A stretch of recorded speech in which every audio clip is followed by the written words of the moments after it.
সুন্দরগঞ্জে বোতলবাড়ি প্লাস্টিকের পরিত্যক্ত বোতলে তৈরি ৩ কক্ষের ঘর বানিয়ে তাক লাগালেন অটোচালক হাকিম।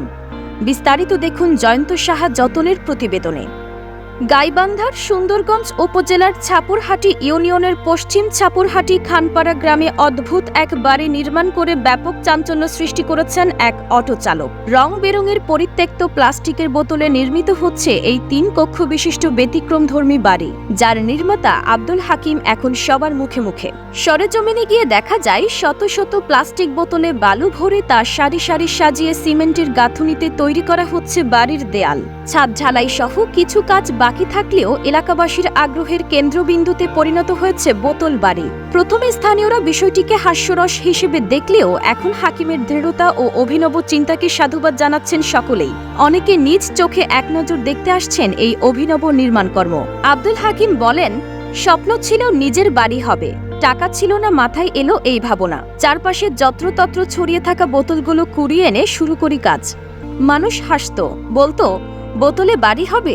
এখন তারাই বলছে হাকিম সাহেব বুদ্ধিমান। আমি এগুলো বোতল যখন সংগ্রহ করার পরে বালু সিমেন্ট যখন মিক্স করি, এলাকার বিভিন্ন এলাকার মানুষ আসে আমাকে পাগল বলে, হাজির বেটা এটা পাগল হয়ে গেছে, অটো চালাতে চালাতে পাগল হয়ে গেছে। তা আমি বললাম যে অরিজিনালি পাগল হয়নি, আমি এটাতে বাসা করব, এটা চাও ইনশাল্লাহ খরচ কম হবে।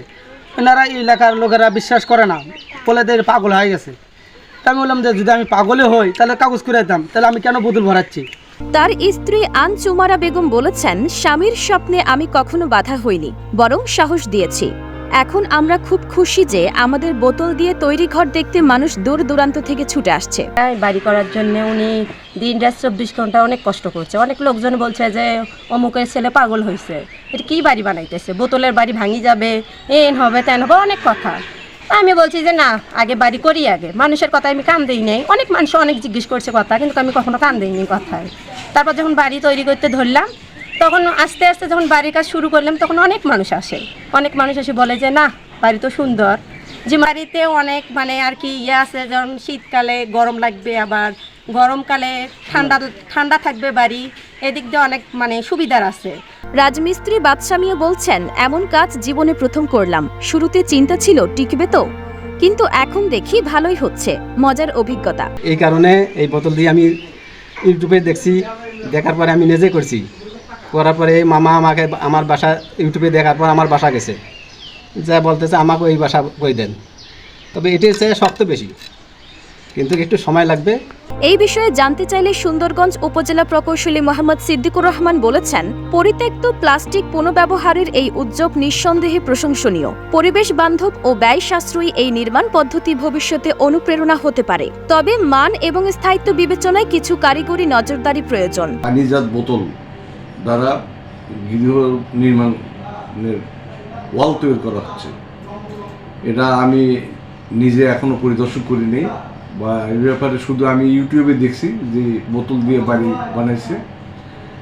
এখন এইটাতে কতটুকু শক্তিশালী হবে, কতটুকু পরিবেশ বান্ধব হবে, এই ব্যাপারে আমি এখন ওয়াকিবহাল না। আমি এই জিনিসটা জেনে পরবর্তীতে আপনাদের জানাতে পারবো। আব্দুল হাকিমের এই উদ্ভাবনী উদ্যোগ এখন পরিবেশবাদী ও সামাজিক উন্নয়ন চিন্তায়ও যুক্ত করছে নতুন মাত্রা। বোতল দিয়ে বাড়ি বানানোর স্বপ্ন বাস্তবায়নের গল্প আজ গাইবান্ধা ছাড়িয়ে ছড়িয়ে পড়ছে দেশের বিভিন্ন প্রান্তে। মনে করছি বলে এটা পাগলামি করতেছে, না আস্তে আস্তে আস্তে দিয়ে না ভালোই হইলো, এটা সুন্দরই দেখা যায়, বেশ সুন্দর বোতলের ঘর আমরা দেখতেছি, আমরা যে ওটা দেখি নাই সেটা দেখতেছি। বোতলের বাড়িটা খুব শক্ত, খুব দেখতেও ভালো। পরশুদিন দেখলাম নাটোর থেকে একজন আসছে গাড়ি নিয়ে এই বোতলের বাড়ি ভিডিও করার জন্য। গাইবান্ধা এলাকার মধ্যে কোনো বোতলের ঘর নাই, আমরা বোতলের ঘর দেখতে আসি দেখি বাড়িটা খুব সুন্দর দেখা যাচ্ছে।